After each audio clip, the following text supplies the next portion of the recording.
With the right training, anyone can learn to speak with impact. Here are some things to consider and practice.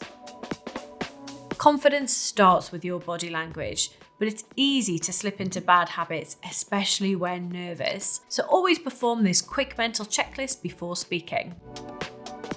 You want to be nice and straight with your head held high.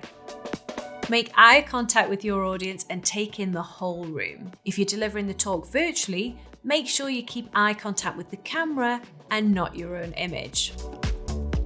If your shoulders are hunched and tight, you need to relax them. We don't want your shoulders up by your ears.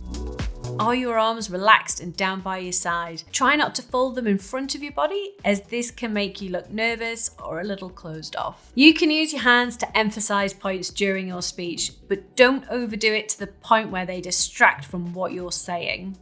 If you're unsure what to do with your hands, keep them by your side and relax. Remember, what you have to say is important. Your voice deserves to be heard. When you believe this, your audience will too, and they're going to listen. Practice the perfect delivery and vary your tone of voice to keep the audience engaged.